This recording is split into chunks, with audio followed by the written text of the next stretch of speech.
Hey guys, Caitlin Daly here from Bridgestone Arena, where the Florida Panthers unfortunately fell to the Nashville Predators 7-3 tonight. It would have been 8-3 had that last goal not been called for offsides.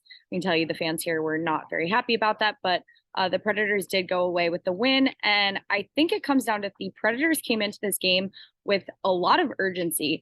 They're fighting for their life right now at this point in the season. They're coming off a 5-0 loss to the Bruins at home on Thursday.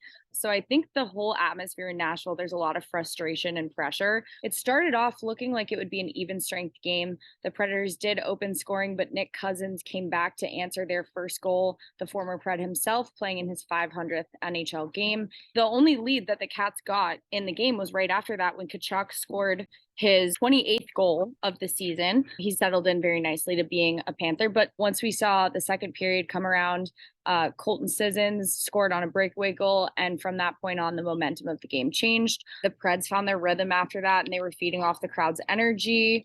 And I think that was a big factor. I spoke to Ryan Lomberg after the game and asked him where Nashville fell on his list of difficult atmospheres to play in, and he said it was up there. Yeah, it's up there for sure. It's loud, especially when they get rolling, they get scoring and hitting. It gets loud. The energy is so loud here. They're playing music, they're chanting at the goalie. It's very distracting. And looking ahead, this team is really just focusing on resting. They host Anaheim on Monday, and then they don't have another game until Friday where they'll host Buffalo.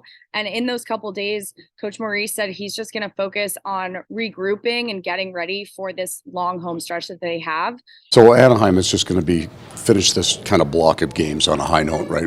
We played well against them. We had a very similar situation, went into Anaheim on back-to-back there. And then we got to get rested again, and then it's the push. So we've rebounded well in tough situations. If we had a tough night, we put it behind us and came out and battled hard the next night, and that's what we got to do. And then being at home for the majority of the next month. They love playing in front of their Florida fans. We've seen how successful they are at home the last couple seasons, and I will be there next Friday covering the Buffalo game, so I can't wait to see you guys then. Be sure to follow the Fifth Line on Twitter and 5 Reasons Sports.